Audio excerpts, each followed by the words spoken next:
Conscience, which is indeed, sir, a mender of bad souls. What trade, thou knave? Thou naughty knave, what trade? Nay, I beseech you, sir, be not out with me. Yet, if you be out, sir, I commend you. What meanst thou by that? Mend me, thou saucy fellow? Why, sir, gobble you. Thou'rt a cobbler, art thou? Well, truly, sir, all that I live by is with thee all. I meddle with no tradesmen's matters, nor women's matters, but with all. I am indeed, sir, a surgeon to old shoes. When they are in great danger, I recover them. As proper men as ever trod upon neat's leather are gone upon my handiwork. But wherefore art not in thy shop today? Why dost thou lead these men about the streets? Well, truly, sir, to wear out the shoes, to get myself into more work. But indeed, sir, we make holiday to see Caesar and rejoice in his triumph. Wherefore rejoice? What conquest brings he home?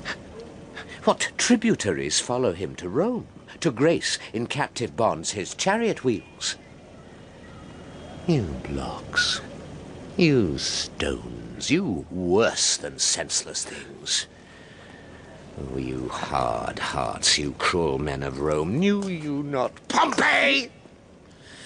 Many a time and oft have you climbed up to walls and battlements, to towers and windows, yea, to chimney tops, your infants in your arms, and there have sat the livelong day with patient expectation to see great Pompey pass the streets of Rome.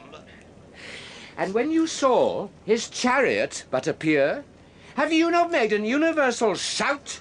The Tiber trembled underneath her banks to hear the replication of your sounds made in her concave shores? And do you now put on your best attire? And do you now cull out a holiday? And do you now strew flowers in his way that comes in triumph over Pompey's blood? Oh! Begone. Run to your houses, fall upon your knees, pray to the gods to intermit the plague that needs must light on this ingratitude. Go, go, good countrymen, and for this fault assemble all the poor men of your sort. Draw them to Tiber banks and weep your tears into the channel till the lowest stream do kiss the most exalted shores of all.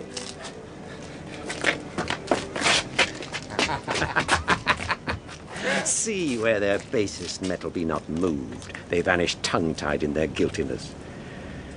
Go you down that way towards the Capitol. This way will I disrobe the images if you do find them decked with ceremonies. May we do so?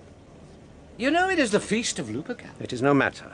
Let no images be hung with Caesar's trophies. I'll about and drive away the vulgar from the streets. So do you too, where you perceive them thick. These growing feathers plucked from Caesar's wing will make him fly an ordinary pitch.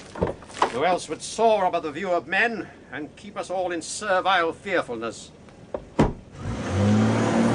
Of men.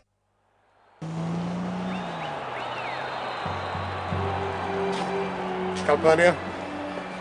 Peace, ho, Caesar speaks. Calpurnia, Here, my lord. stand you directly in Antonius' way when he doth run his course. Antonius, Caesar, my lord. forget not in your speed, Antonius, to touch Calpurnia, for our elders say the baron touch it in this holy chase, shake off their sterile curse. I shall remember. When Caesar says do this, it is performed. Set on and leave no ceremony out. Caesar!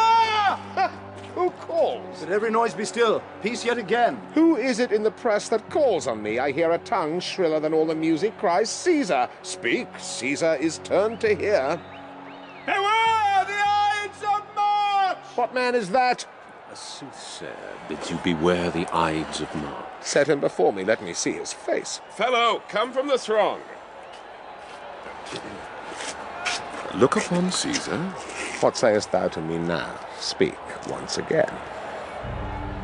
Beware the Ides of March. He is a dream. Let us leave him. Pass.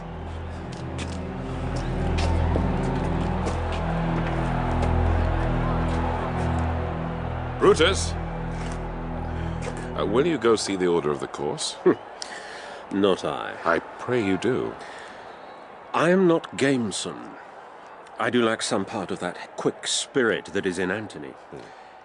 Let me not hinder Cass.